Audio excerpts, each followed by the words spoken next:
ಅಪ್ಪ ಹೇಳಿ ನೀವೇನ್ ಇಲ್ಲಿ ಹೇಳ್ ಕಳ್ಸಿದ್ರೆ ನಾನೇ ಬರ್ತಾ ಇದ್ನಲ್ಲ. ಕೋಳಿದೆಲ್ಲ ಸ್ವಲ್ಪ ವಾಸನೆ ಇಲ್ಲಿಗೆ ಯಾಕೆ ಬರಕ್ ಹೋದ್ರಿ? ಹಂಗೆ ಕಣಪ್ಪ, ಹಂಗೇನೆ ಸುಮ್ನೆ ನೀ ಬಂದೆ. ಏನು ಶಾರದಿ ಮಗಳ್ನ ಏನೋ ಜೈಲ್ಗೆ ಹಾಕ್ಸ್ಬಿಟ್ಟಿದ್ದೀರಂತೆ ನೀವು? ಅಯ್ಯೋ! ನಾನಲ್ಲ ಜೈಲ್ಗೆ ಹಾಕ್ಸಿರೋದು, ಉಷಾ ಹಾಕ್ಸಿರೋದು ಅಪ್ಪ. ಮೇಕೆ ಎಲ್ಲ ಕದ್ಕೊಂಡು ಹೋಗಿದ್ರು. ಅದು ಅವಳಿಗೆ ಗೊತ್ತಾಯ್ತಲ್ಲ, ಅದಕ್ಕೇನೆ ಅವಳೇ ಬೇಕು ಅಂತ ಹೇಳ್ಬಿಟ್ಟು, ಹೋದ್ರೆ ಹೋಗ್ಲಿ ಬಿಡು ಜೈಲ್ಗೆ ಅಂತ ಹೇಳ್ಬಿಟ್ಟು ಜೈಲ್ಗೆ ಹಾಕ್ಸವಳೆ. ಇನ್ನೇನ್ ಮಾಡಕ್ಕಾಗುತ್ತಪ್ಪ? ಹೋದ್ರೆ ಹೋಗ್ಲಿ ಬಿಡು. ಉಷಾನು ಒಂದೊಂದ್ಸಲ ಪರ್ಫೆಕ್ಟ್ ಆಗಿ ಮಾಡ್ತಾಳೆ ಅಂತ ಅನ್ನಿಸ್ತದೆ ನನಗಂತೂನುವೆ. ಅವಳು ಮಾಡೋ ಕೆಲ್ಸಕ್ಕೆ ಎಲ್ಲ ಒಳ್ಳೇದೇ ಆಯ್ತದೆ ಅಂತ ನನಗೂ ಅನ್ನಿಸ್ತೈತೆ. ಈಗ ಬಿಡು, ಈಗ ಇನ್ನೇನಪ್ಪ ಬೇಕು ನಿನ್ಗೆ? ಏನಕ್ಕೆ ಇಲ್ಲಿಗ್ ಬಂದಿದ್ದು? ಅಲ್ಲ ಕಣ್ಮಗ, ಹೋಗ್ಬಿಟ್ಟು ಬುಡ್ಸ್ಕೊಂಡ್ಬಿಟ್ಟು ಬಾ ಹೋಗ್ಲಾ. ಸುಮ್ಕೇನಿ ಯಾಕೆ ಊರಾಗೆಲ್ಲನೂ ಏನು ಯಾಕೆ ಕೊದ್ದಿರೋದು ಒಂದೇ ಒಂದು ಚಿಕ್ಕ ಬಿಸಿಯುಕೆ ನಿನ್ ಮಗ ಜೈಲ್ಗೆ ಹಾಕಿಸ್ಬಿಟ್ಟವನಂತೆ ಶಾರದಿ ಮಗಳನ್ನ. ನಿಮ್ಮ ಮನೆಯವ್ರ ಕೊದ್ರೆ ಏನಾಯ್ತದೆ ಅಂತ ಜನ ಎಲ್ಲ ಮಾತಾಡ್ಕತ್ತವ್ರ ಕಣ್ಮಗ. ಹೋಗ್ಬಿಟ್ಟು ಒಂದ್ ಹೆಜ್ಜೆ ಹೋಗ್ಬಿಟ್ಟು ಪೊಲೀಸ್ ಸ್ಟೇಷನ್ಗೆ ಬುಡ್ಸ್ಕೊಂಡ್ಬಿಟ್ಟು ಬಾ ಹೋಗಪ್ಪ ಒಂದೇ ಒಂದ್ ಕಿತ. ನಾನು ಹೋಗಿಲ್ಲ ಕಣಪ್ಪೋ. ನಾನು ಹೋದ್ರೆ ಉಸ ಸುಮ್ಕೆನೆ ಎಗರಾಡ್ಬಿಡ್ತಾಳೆ. ಗ್ರಾಚಾರ ಬುಡ್ಸ್ಬಿಡ್ತಾಳೆ ನನ್ಗಂತೂನುವೆ. ನಾನು ಹೋಗಿಲ್ಲ. ಅವಾಗೇನೆ ನೀವು ಒಂದ್ ಕಿತ ಎಂದೋ ಒಂದಿನ ಮಾಡಿರೋ ತಪ್ಪಿಗೆ ಮಕ್ಕ ಕೂತ್ಬಿಟ್ಲು ನನ್ನೇನಿಯ. ನಾನು ಹೋದ್ರೆ ಮುರ್ವದಿರ್ತದ. ನೀವು ಏನು ಹೋಗಕ್ ಹೋಗ್ಬಿಡಿ ಸುಮ್ಕಿರಿ. ಒಂದ್ 3 ದಿನ ಬಿಟ್ಬಿಟ್ಟು ಅವ್ರೇ ಕಳಿಸ್ಕೊಡ್ತಾರೆ. ಊರ್ ಜನ ಏನಾರ ಅನ್ಕೊಳ್ಳಿ ನಮ್ಗೆ ಕೇಳಿ ಉಸುಂತ ತಗ್ಲಾಕೊಂಡು ಬದುಕಕ್ಕಾಯ್ತದ? ಅವಳು ಏನ್ ಮಾಡ್ರು ನಮ್ಮ ಒಳ್ಳೇದಕ್ಕೆ ಏನಿಯ ಮಾಡ್ತಾಳೆ. ಏನ್ಲ ಈಗ ಬಂದಿರೋ ಎಂಡ್ರ ಮಾತು ಕೇಳಕ್ ಶುರು ಮಾಡ್ಬಿಟ್ಟು ನಿಂಗೆ ಅಪ್ಪನೇ ಬೇಡ ಆಗೋಗ್ಬಿಟ್ನಿಲ್ಲ ನಿಂಗೆ? ಹಾ ನೋಡ್ಲಾ, ಮನೆ ಮುರ್ವಾದಿ ಪ್ರಶ್ನೆ ಕಣ್ಲ ಇದು. ಮುರ್ವಾದಿ ಪ್ರಶ್ನೆ. ಯೋಚನೆ ಮಾಡು. ಅಪ್ಪ, ನಾನು ಉಷುನ್ ಬಗ್ಗೆ ಯೋಚನೆ ಮಾಡ್ಬೇಕು ಕಣಪ್ಪ ನಾನು. ಹಂಗೆಲ್ಲ ಸುಮ್ಕೆ ನೀ ಬಿಡಿಸ್ಕೊಬಿಟ್ಟು ಬಂದ್ರೆ ಅವಳು ಕಷ್ಟಪಟ್ಟು ಜೈಲ್ಗೆ ಹಾಕ್ಸವಳೆ. ಕಲ್ತ್ಕೊಳ್ಳಿ ಬಿಡು ಬುದ್ಧಿ ಕಲ್ತ್ಕೊಳ್ಳಿ ಅಂತ ನೀ ಹಾಕ್ಸಿರೋದು ಅವಳು. ಅವಳಿಗೇನು ಅವ್ರ ಮೇಲೆ ದ್ವೇಷ ಇಲ್ಲ. ಆದ್ರೂ ಬದಲಾಗ್ಲಿ ಅಂತ ಹೇಳ್ಬಿಟ್ಟು ನೀ ಹಾಕ್ಸಿರೋದು ಜೈಲ್ಗೆ. ಈಗಪ್ಪ ಅದೆಲ್ಲ ಬೇಡ. ನಾನಂತೂ ನೀವು ಹೋಗ್ಬಿಟ್ಟು ಪೊಲೀಸ್ ಸ್ಟೇಷನ್ ತಕ ಹೋಗ್ಬಿಟ್ಟು ಬಿಟ್ಬಿಡ್ರಿ ಅಂತ ನಾನು ಕೇಳೋದು ಇಲ್ಲ, ಬಿಡ್ಸ್ಕೊಂಡು ಬರೋದೂ ಇಲ್ಲ. ಹೋದ್ರೆ ನಿಂಗೆ ಅಪ್ಪನ ಮಾತಿಗಿನ್ನ ಎಂಡ್ರ ಮಾತು ಹೆಚ್ಚಾಯ್ತು ಅಂತ ಅನ್ನು ನೀನು. ಅಪ್ಪನ ಮಾತ್ಗೇನು ಬೆಲೆನೇ ಕೊಡಬೇಡ. ಏನೋ ನಾನು ಬದಲಾಗಿರೋದಕ್ಕೆ ಎಲ್ಲರೂ ನನಗೆ ಬೆಲೆ ಕೊಡ್ತಾವ್ರೆ ಅಂತ ಅನ್ಕೊಂಡ್ರಿ. ಅನ್ಕೊಂತಿದ್ದೆ ನಾನೇನೆ. ಆದ್ರೆ ನನ್ನ ಮಾತಿಗಂತೂ ಯಾವ ಬೆಲೆನೂ ಇಲ್ಲ ಬಿಡು. ಇದು ಬೆಲೆ ಪ್ರಶ್ನೆ ಅಲ್ಲ ಕಣಪ್ಪ. ಬುಡ್ಸ್ಕೊಂಬಿಟ್ಟು ಬರೋ ಪ್ರಶ್ನೆ. ನಾನಂತೂ ಬುಡ್ಸ್ಕೊಂಬಿಟ್ಟು ಬರಕ್ ಹೋಗೋದು ಇಲ್ಲ, ಎಂಥದನ್ನೂ ಇಲ್ಲ. ನಾನು ಅವಳ್ತಾಗ ಉಗಿಸ್ಕೊಳಕಿಲ್ಲ ಉಸುನ ಹತ್ರ. ಅವಳು ಹೇಳ್ದಂಗೆ ನಾನು ಕೇಳಲೇಬೇಕು. ಇಲ್ಲ ಅಂತಂದ್ರೆ ಸುಮ್ಮನೆ ನೀ ಗಂಡ ಹೆಂಡ್ರ ಮಧ್ಯೆ ಸುಮ್ಮನೆ ಮನಸ್ತಾಪಗಳು ಬರ್ತವೆ ಕಣಪ್ಪ. ಎಲ್ಲ ಕಳ್ ನನ್ನ ಮಗನಿ. ನನ್ನ ಮಗ ಅಂತ ಹೇಳ್ಕೊಳಕ್ಕೂ ನಾಚಿಕೆ ಆಯ್ತದಲ್ಲ. ಊರ್ ಜನ ಎಲ್ಲನೂ ಸಾವುಕಾರ ಬರೀ ಕುರಿ ಕೋಳಿ ವಿಚಾರಕ್ಕೆಲ್ಲನೂ ಜೈಲ್ಗೆ ಹಾಕಿಸ್ಬಿಟ್ಟವನಿ ಅಂತ ಜನ ಎಲ್ಲ ಮಾತಾಡ್ಕತ್ತವ್ರೆ. ಅದ್ರಾಗೂ ಜೈಲ್ಗೆ ಹೋಗಿ ಆ ಮ್ಯಾಕೆ ವಿಚಾರಕ್ಕೆ ಜೈಲ್ಗೆ ಹೋಗೋರಿ ಅಂದ್ರೆ ಮುರ್ವದಿ ಇರ್ತದ? ಇಷ್ಟೊಂದು ಬಿದ್ದಿದ್ವು ಮ್ಯಾಕೆ. ಆದ್ರೂ ಶಾರದಿಗೆ ಆಗ್ಬೇಕಾಗಿರೋದೇನೆ. ಆದ್ರೂ ನಾನು ಬಿಲ್ಡಪ್ ಕೊಟ್ಬಿಟ್ಟಿದ್ದೀನಿ ಊರ್ ಮುಂದೆ. ನಾನು ಸಿಟ್ಟಿಗೆ ವರ್ಷದಷ್ಟು ಬುಡ್ಸ್ಕೊಬಿಟ್ಟು ಬರ್ತೀನಿ ಅಂತ ಹೇಳ್ಬಿಟ್ಟು. ಈಗ ನಾನು ಬುಡ್ಸ್ಕೊಬಿಟ್ಟು ಬರೋದು ಹೆಂಗೆ? ಬುಡ್ಸ್ಕೊಂಬಿಟ್ಟು ಬರಲಿಲ್ಲ ಅಂದ್ರೆ ಮುರ್ವದಿ ಹೋಯ್ತದಲ್ಲ. ಈಗ ಊರ್ ಮುಂದೆ ಊರ್ ಜನ ಏನ್ ಅನ್ಕೋತಾರೆ ನನ್ನ ಬಗ್ಗೆ? ಇವಂದು ಏನು ನಡೆಯಕ್ಕಿಲ್ಲ ಮನೆನಾಗೆ. ಎಲ್ಲ ಮಗೊಂದು ಸಸೆದು ಎಂಟಿದಿನ ನೀ ನಡೆಯೋದು ಅಂತ ಅನ್ಕೊಳಕಿಲ್ವಾ? ಅನ್ಕೊಂಡೆ ನೀ ಅನ್ಕೋತಾರೆ ಅನ್ನಿಸ್ತದೆ. ಹೋಗಿ ಬಿಡಿಸ್ಕೊಂಬಿಟ್ಟು ಬರಲಾ ಬ್ಯಾಡ್ವಾ? ನಾನು ಹೇಳಿದ್ರೆ ಬಿಡ್ತಾರ ಪೊಲೀಸವರು? ಬಿಡ್ತಾರೇನೋ. ಒಂದು ಹೆಜ್ಜೆ ಹೋಗಿ ಕೇಳ್ಕೊಬಿಟ್ಟು ಬರ್ತೀನಿ ಇರು. ನಮ್ಮ ಅಪ್ಪಂಗೆ ಯಾಕೆ ಬುದ್ಧಿ ಇಲ್ವೋ? ಅವ್ರ ಮೇಲೆ ಏನಂತ ಸೆಂಟಿಮೆಂಟ್ ನಮ್ಮ ಅಪ್ಪಂಗೆ. ಹೋದ್ರು ಅಂತ ಸುಮ್ಮನೆ ಬಿಟ್ಬಿಟ್ಟು ಸುಮ್ಮನೆ ನೆನೆಯ ಇದೊಂದು ದೊಡ್ಡ ಕಿತಾಪತಿ ಬೇರೆ ನೆನೆಯ. ಹೋದ್ರೆ ಹೋಗ್ಲಿ ಬಿಡು. ಅಮ್ಮ ನನಗೆ ಆವತ್ತೇ ಹೇಳಿತ್ತು, 100% ನಿಮ್ಮ ಅಪ್ಪನ ಜಾಸ್ತಿ ನಂಬಕ್ಕೆ ಹೋಗ್ಬೇಡ ಕಣ್ಮಗ. ಸ್ವಲ್ಪ ನಂಬು, ಶಾನೆ ನಂಬಕ್ಕೆ ಹೋಗ್ಬೇಡ ಅಂತ. ಅದಂತೂ ನಿಜ ನೆನೆಯ. ಸುಮ್ಮನೆ ಶಾನೆ ನಂಬಿಟ್ಟು ಯಾಕೆ ನಾನು ಹಾಳಾಗಿ ಹೋಗ್ಬೇಕು? ಹೊಸಿ ನಂಬ್ಕೊಂಡು ಸುಮ್ಮನಿರೋಣ ಅಷ್ಟೇ ನೆನೆಯ. ಪೊಲೀಸ್ನವರೇ, ಪೊಲೀಸ್ನವರೇ, ಪೊಲೀಸ್ನವರೇ. ಹಾ ಹೇಳಿ, ಏನಾಗ್ಬೇಕಿತ್ತು? ಸಾ ನಮ್ದು ಒಂದು ಮ್ಯಾಕೆ ಕಳ್ತನ ಆಗ್ಬಿಟ್ಟೈತೆ ಅಂತ ಹೇಳ್ಬಿಟ್ಟು ನಾನು ಸೊಸೆ ನೆನೆಯ ಜೈಲು ಕಳಿಸಿದ್ಲಲ್ಲ. ಶಾರದಿ ಹಂಗೆ ನೆನೆಯ, ಶಾರದಿ ಮಗಳು ಅವ್ರಿಬ್ಬರು ಬಿಟ್ಬಿಡಿ ಅಂತ ಹೇಳ್ಬಿಟ್ಟು ಕರ್ಕೊಂಡು ಹೋಗ್ಬಿಡನಿ ಅಂತ ಹೇಳ್ಬಿಟ್ಟು ಬಂದಿದ್ದೀನಿ. ನಮ್ದೇ ನಿಯಮ ಯಾಕೆ ಎಲ್ಲನೂ ಕೊದ್ದಿದ್ದು ಬುಡಿನ ಅಷ್ಟಕ್ಕೆಲ್ಲನೂ ಸುಮ್ಮನೆ ಇಷ್ಟುದ್ದ ಎಲ್ಲನೂ ಅವ್ರನ್ನ ಇದು ಮಾಡಿ ಪುರಾಣ ಹೊಡೆಯೋದು ಯಾಕೆ?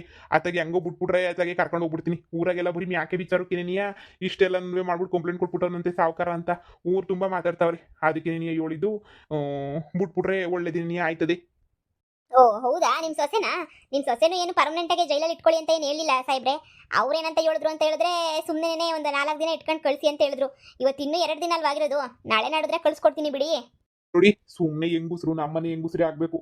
ನನ್ನ ಮಗುನ ಹೆಂಡ್ತಿ ಹಂಗೇನೇ ನನ್ನ ಮಗುನ ಹೆಂಡ್ತಿ ಅವ್ರ ಅಮ್ಮ ಸುಮ್ಮನೆ ಚೆನ್ನಾಗಿರಲ್ಲ. ಊರಾಗೆಲ್ಲ ಹಂಗೋ ಹಿಂಗೋ ಮಾತಾಡ್ತಾರೆ. ನನ್ನ ಸೊಸೆ ಉಷುಂಗೆ ಸ್ವಲ್ಪ ಕ್ವಾಪ ಶಾನೆ. ಅದಕ್ಕೇನೇನಿಯ ಆ ಕ್ವಾಪಕ್ಕೇನೇ ಹಂಗೆಲ್ಲ ಮಾಡೋಳೆ ಅಂತ ಅನ್ನಿಸ್ತದೆ. ನೋಡಿ, ನೀವು ಅದ್ರ ಬಗ್ಗೆ ಎಲ್ಲ ಯೋಚನೆ ಮಾಡ್ಕೊಂಡು ನೀನು ಇದು ಮಾಡ್ಕೊಳಕ್ಕೆ ಹೋಗ್ಬೇಡಿ. ಬಿಟ್ಟು ಕಳಿಸಿ.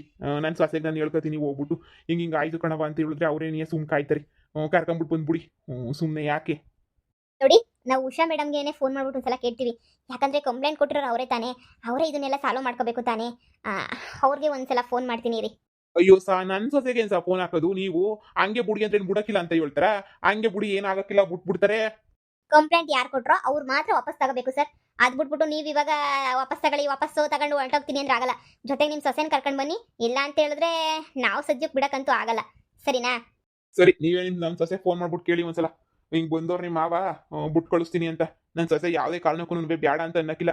ಬುಟ್ ಕಳಿಸ್ರಿ ಅಂತ ನೀನು ಅಂತಾಳೆ. ನೀವು ಫೋನ್ ಹಾಕಿ ಒಂದ್ಕಿತ. ಹಲೋ, ಉಷಾ ಅವರಾ? ಹಾ ಸರ್, ಹೇಳಿ. ಮೇಡಮ್, ಇಲ್ಲಿ ನೀವು ಕಂಪ್ಲೇಂಟ್ ಕೊಟ್ಟಿದ್ರಲ್ಲ, ಅದೇ ನಿಮ್ಮ ಮೇಕೆ ಕಳ್ತನ ಆಗಿದೆ ಅಂತ ಹೇಳ್ಬಿಟ್ಟು ಅವ್ರನ್ನ ಬಿಡಿಸ್ಕೊಂಡು ಹೋಗಿ ಅಂತ ಹೇಳ್ಬಿಟ್ಟು ಇಲ್ಲಿ ಒಬ್ರು ಬಂದಿದ್ದಾರೆ. ಹೌದಾ? ಯಾರು ಬಂದಿದ್ದಾರೆ ಸರ್? ಯಾರೋ ನಿಮ್ಮ ಮಾವ ಅಂತ ಹೇಳ್ಕೊಂಡು ಬಂದಿದ್ದಾರೆ. ಸರ್, ನಿಮ್ಮ ಹೆಸರು? ಸಾವ್ಕಾರ ಸಾವ್ಕಾರ ಅಂತ ಹೇಳಿ.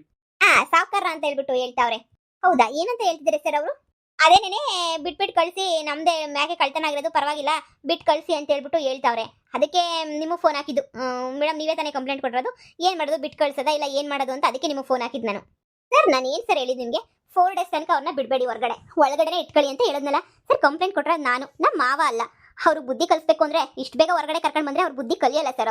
ಅವ್ರು ಬುದ್ಧಿ ಕಲ್ಸ್ಕೋಬೇಕು ಅಂದ್ರೆ ಅವ್ರು ಅಲ್ಲೇ ಇರಬೇಕು ಸರ್. ನೋಡಿ, ನಮ್ಮ ಮಾವಂಗೆ ಹೇಳಿ ಕಳಿಸಿ, ಕಂಪ್ಲೇಂಟ್ ನಾನು ವಾಪಸ್ ತಗೊಳ್ಳೋದಿಲ್ಲ, ಅವ್ರನ್ನ ನೀವು ಕಳಿಸ್ಬೇಡಿ ಸರ್. ಇದು ನನ್ನ ರಿಕ್ವೆಸ್ಟು. ಹಾಗೇನೆ ಕಂಪ್ಲೇಂಟ್ ಕೊಟ್ಟರೆ ನಾನು ಸರ್, ನನ್ನ ಕಂಪ್ಲೇಂಟ್ನ ವಾಪಸ್ ತಗೊಳ್ಳೋಕ್ಕೆ ನಾನು ರೆಡಿ ಇಲ್ಲ. ಇವತ್ತು ಕುರಿ ಮೇಗೆ ಕದಿಯಕ್ಕೆ ಶುರು ಮಾಡಿದ್ರೆ ನಾಳೆ ನಾನು ಒಡವೆನೇ ಕದಿಬೋದು ಸರ್ ಮನೇಲಿ. ನಾನಂತೂ ಆ ಥರ ಎಲ್ಲನೂ ವಾಪಸ್ ತಗೊಳ್ಳಲ್ಲ ಸರ್. ನೀವೇ ಅವ್ರಿಗೆ ಹೇಳ್ಬಿಟ್ಟು ಕಳಿಸಿ. ಅಲ್ಲ, ನಿಮ್ಮ ಮಾವ ಅಂತ ಹೇಳಿದ್ರಲ್ಲ, ತುಂಬ ರಿಕ್ವೆಸ್ಟ್ ಮಾಡ್ಕೊತಾ ಇದ್ರು. ಅದಕ್ಕೆ ಇನ್ನೇನು 2 ಡೇಸ್ ಆಗಿತ್ತಲ್ಲ ಮೇಡಮ್, ಅದಕ್ಕೆ ಸರ್ 2 ಡೇಸ್ಗೆಲ್ಲ ಅವ್ರು ಬಗ್ಗ ಅಂತ ಜನಲ್ಲ ಅಂತ ನನಗೂ ಗೊತ್ತು. ನೋಡಿ, ಒಂದು 4 ಡೇಸ್ ಅವ್ರನ್ನ ಅಲ್ಲೇ ಇಟ್ಕೊಳ್ಳಿ, ಆಮೇಲೆ ಅವ್ರನ್ನ ವಾಪಸ್ ಕಳಿಸಿ. ನನಗೇನು ಬೇಜಾರಿಲ್ಲ. ಓಕೆ ಮೇಡಮ್, ನೀವು ಹೆಂಗೆ ಹೇಳಿದ್ರೆ ಹಂಗೇನೆ. ನಾನು ಹೇಳಿಲ್ವಾ, ನನ್ನ ಸೊಸೆ ಒಂಥರ ಹಂಗೇನೆ. ನಮ್ಮ ಮನೆಗೆ ನನ್ನ ಮಾತೇನೇನೆ ವೇದವಾಕ್ಯ ಇದ್ದಂಗೆನೆ. ನೋಡಿ, ಈಗ ಸದ್ಯಕ್ಕೆ ನನ್ನ ಸೊಸೆ ಹೇಳಿರ್ತಲೆ ಕಳಿಸಿ ಅಂತ ಹೇಳ್ಬಿಟ್ಟು ಕಳಿಸಿ ಸರ್. ಹಂಗೆ ಕರ್ಕೊಂಡು ಹೋಗ್ಬಿಡ್ತೀನಿ. ಊರಾಗೆಲ್ಲ ಬಿಲ್ಡಪ್ ಕೊಟ್ಬಿಟ್ಟಿದ್ದೆ ನಾನು, ಕರ್ಕೊಂಡು ಬರ್ತೀನಿ ಅಂತ. ಸದ್ಯ ಮರ್ಯಾದಿನ ಉಳಿತು. ಸಾರಿ ಸರ್, ಕಳ್ಸಕ್ಕಾಗಲ್ಲ. ನಿಮ್ಮ ಸೊಸೆ ಯಾವುದೇ ಕಾರಣಕ್ಕೂ ಅವ್ರನ್ನ ಜೈಲಿಂದ ಕಳಿಸ್ಬೇಡಿ, ಇನ್ನೂ 2 ದಿನ ಅಲ್ಲೇ ಇಟ್ಕೊಳ್ಳಿ ಅಂತ ನಿಮ್ಮ ಸೊಸೆನೇ ಫೋನಲ್ಲಿ ಹೇಳಿದ್ಲು. ಅವರು ಕಂಪ್ಲೇಂಟ್ನು ವಾಪಸ್ ತಗೊಳ್ಳಲ್ವಂತೆ ಸರ್ ಅವರು. ಏನು, ನನ್ನ ಸೊಸೆ ಹಂಗೆ ಹೇಳಿದ್ಲಾ? ಹಂಗೆ ಹೇಳಕ್ ಸಾಧ್ಯನೇ ಇಲ್ಲ ನನ್ನ ಸೊಸೆ. ನೀವೇ ಎಲ್ಲ ಸುಳ್ಳು ಹೇಳ್ತಾ ಇದ್ದೀರಾ ಅಂತ ಅನಿಸ್ತದೆ. ನನ್ನ ಸೊಸೆ ಏನು ಅಂತ ನಂಗೆ ತುಂಬಾ ಚೆನ್ನಾಗಿ ಗೊತ್ತು. ಆ ಥರ ಎಲ್ಲ ಮಾತಾಡೋ ಅಂತ ಹುಡುಗಿನೇ ಅಲ್ಲ ಅವಳು. ನೀವೇ ಏನೋ ತಪ್ಪು ಹೇಳ್ತಾ ಇದ್ದೀರಾ ಅಂತ ಅನಿಸ್ತದೆ. ಇರಿ, ನಾನೇ ಫೋನ್ ಮಾಡ್ಬಿಟ್ಟು ಒಂದ್ಸಲ ಕೇಳ್ತೀನಿ. ಕೇಳಿ ಸರ್, ನಿಮ್ಮ ಇಷ್ಟ. ಹಲೋ ಉಷಾ, ನಾನು ನಿಮ್ಮ ಮಾವ. ಹೇಳಿ ಮಾವ. ಉಷಾ, ಅದು ಅದೇ ಇವಾಗ ಬಿಡಿಸ್ಕೊಂಡು ಹೋಗಕ್ಕೆ ಅಂತ ಬಂದಿದ್ದೀನಿ. ಶಾರದಿನೂ ಮಗಳು ಇಬ್ರು ಅದೇನೋ ಬೇಡ ಅಂತ ಅಂದಂತೆ ಪೊಲೀಸ್ಗೆ. ಹೌದು ಮಾವ, ನೀವೇ ಬಿಡಿಸ್ಕೊಂಡು ಹೋಗೋದ್ರಿ? ನಾನೇನಾದ್ರೂ ಹೇಳಿದ್ದೆ ನಿಮ್ಮನ್ನ ನಾವು ಬಿಡಿಸ್ಕೊಂಡು ಬನ್ನಿ ಅಂತ ಹೇಳ್ಬಿಟ್ಟು? ಕಂಪ್ಲೇಂಟ್ ಕೊಟ್ರೆ ನಾನು ನಮ್ಮೇಗೆ ಕದ್ದಿರೋದು ಮಾವ. ಅಷ್ಟಕ್ಕೇನೆ ನಾನು ಅವ್ರನ್ನ ಹೋದ್ರೆ ಹೋಗ್ಲಿ ಅಂತ ಬಿಡಕ್ಕಾಗುತ್ತಾ? ನಾನಂತೂ ಬಿಡಲ್ಲ ಅವ್ರನ್ನ. ಅದಕ್ಕೇನೆ ಕಂಪ್ಲೇಂಟ್ ಕೊಟ್ಟಿದ್ದೀನಿ. ಒಂದು 4 ದಿನ ಜೈಲಲ್ಲಿ ಇಟ್ಕೊಳ್ಳಿ ಅಂತಲೂ ಹೇಳಿದ್ದೀನಿ. ಅವ್ರು ಕದ್ದಿರೋದು ಪಶ್ಚಾತ್ತಾಪ ಆಗಬೇಕು ತಾನೇ. ಅವರೇನೋ ಇನ್ನೂ ಬದಲಾದಂಗೆ ನನಗೆ ಗೊತ್ತಿಲ್ಲ. ನೋಡಿ, ಕಂಪ್ಲೇಂಟೇ ನಾನು ವಾಪಸ್ ತಗೊಳ್ಳಲ್ಲ. ಸುಮ್ಮನೆ ಬಿಡಿ, ಅವ್ರ ಪಾಡ್ಗೆ ಅವರು ಅಲ್ಲೇ ಬಿದ್ದಿರಲಿ ಜೈಲಾಗೇನೆ. ನೋಡಮ್ಮ, ಈ ಸುಮ್ಮನೆ ನನ್ನ ಮರ್ಯಾದೆ ಪ್ರಶ್ನೆ. ಊರ್ ಮುಂದೆಲ್ಲ ಬಿಲ್ಡಪ್ ತಗೊಂಡು ಬಂದ್ಬಿಟ್ಟಿದ್ದೀನಿ. ಅಯ್ಯೋ, ನಾನೇನು ಚಿಟ್ಕೆ ಹೊಡೆದು ಬಿಡಿಸ್ಕೊಬಿಟ್ಟು ಬರ್ತೀನಿ ನಂಗೆ ಹಿಂಗೆ ಅಂತ ಹೇಳ್ಬಿಟ್ಟು. ನೀನು ಇವಾಗ ಕಂಪ್ಲೇಂಟ್ ವಾಪಸ್ ತಗೊಳ್ಳಲ್ಲ ಹಂಗೆ ಹಿಂಗೆ ಅಂತಂದ್ರೆ ನನ್ನ ಮರ್ಯಾದೆ ಎಲ್ಲನೂ ಹೋಗ್ತೈತೆ. ಸುಮ್ಮನೆ ಕಂಪ್ಲೇಂಟ್ ನಾವು ವಾಪಸ್ ತಗೊಳ್ಳಮ್ಮ. ಹೋದ್ರೆ ಹೋಗ್ಲಿ. ನೀನು ಆಲ್ರೆಡಿ 2 ದಿನ ಊರಲ್ಲಮ್ಮ ಆಗ್ಲೇ ನೀನಿಯಾ. ಇನ್ನು 2 ದಿನ ತಾನೇ, ಹೋದ್ರೆ ಹೋಗ್ಲಿ ಬಿಡು. ಈಗ ಸುಮ್ಮನೆ ನೀನಿಯಾ ಕಂಪ್ಲೇಂಟ್ ವಾಪಸ್ ತಗೊಬಿಟ್ಟು ಇವ್ರನ್ನ ಬಿಡಿಸ್ಬಿಡವ ನೀನೇನೇ. ಸಾಧ್ಯ ಇಲ್ಲ ಅಂತ ಹೇಳಿದ್ನಲ್ಲ ನಿಮ್ಗೆ. ಎಷ್ಟು ಸಲ ಹೇಳ್ಬೇಕು ನಾನು ಸಾಧ್ಯ ಇಲ್ಲ ಅಂತ? ಯಾವುದೇ ಕಾರಣಕ್ಕೂ ಸಾಧ್ಯ ಇಲ್ಲ. ನಾನಂತೂ ಕಂಪ್ಲೇಂಟ್ ವಾಪಸ್ ತಗೊಳ್ಳಲ್ಲ. ನಿಮ್ಗೆ ಯಾರು ಹೇಳಿದ್ರು ಊರ್ ಮುಂದೆ ಎಲ್ಲ ಬಿಲ್ಡಪ್ ಕೊಡಿ ಅಂತ ಹೇಳ್ಬಿಟ್ಟು? ಸಾರಿ ಮಾವ, ನನಗೆ ಹೆಂಗ್ ಬೇಕೋ ಅಷ್ಟೇ ಬದುಕೋದು. ನಾನು ಯಾರಿಗೋಸ್ಕರನೋ ಯಾರೋ ಹೇಳಿದ್ರು ಏನೋ ಮಾಡಿದ್ರು ಅಂತ ನಾನು ಚೇಂಜ್ ಆಗಲ್ಲ ಮಾವ. ಅವರು ಬುದ್ಧಿ ಕಲಿಸ್ಬೇಕು ಅಂತ ನಾನು ಡಿಸೈಡ್ ಮಾಡಿದ್ದೀನಿ, ಬುದ್ಧಿ ಕಲಿಸ್ತಾ ಇದ್ದೀನಿ. ನೋಡಿ, ನೀವು ಏನಾದರೂ ಅನ್ಕೊಳ್ಳಿ, ಏನಾದರೂ ಬೈಕೊಳ್ಳಿ, ನಾನು ಯಾರ ಮಾತು ಕೇಳಲ್ಲ. ನನಗೇನು ಅನ್ಸುತ್ತೋ ಅದನ್ನ ಮಾತ್ರನೇ ನಾನು ಮಾಡ್ತೀನಿ, ಸರಿನಾ? ನೀವು ಈಗಾದರೂ ಕೇಳಿಸ್ಕೊಂಡ್ರಿ ಅಂತ ಅನ್ಸುತ್ತೆ. ನಿಮ್ಮ ಸೊಸೆ ಏನು ಮಾತಾಡ್ತಾರೆ ಅಂತ ಹೇಳ್ಬಿಟ್ಟು ಕೇಳಿಸ್ಕೊಂಡಿರ್ಬೇಕೆ ಅಲ್ವೇ ಸರ್? ಏನು ಮಾಡೋಕ್ಕಾಗಲ್ಲ ಸರ್. ಬೇಡ ಅಂತಂದ್ಮೇಲೆ ಕಂಪ್ಲೇಂಟ್ ಕೊಟ್ಟರೆ ವಾಪಸ್ ತಗೋಬೇಕು ಸರ್. ಈಗ ದಯವಿಟ್ಟು ನೀವು ಹೋದ್ರೆ ತುಂಬ ಒಳ್ಳೇದು. ಮೇಡಮ್ ಅವ್ರು ಹೇಳ್ದಂಗೆ ಅವರಿಗಂತೂ ಏನು ದುರಂಕಾರ ಕಮ್ಮಿ ಆಗಿಲ್ಲ ಸರ್. ಅವರಂತೂ ಹುಟ್ಟು ದುರಂಕಾರದಾಗೆ ಮೆರಿತಾ ಕುಂತವ್ರೆ.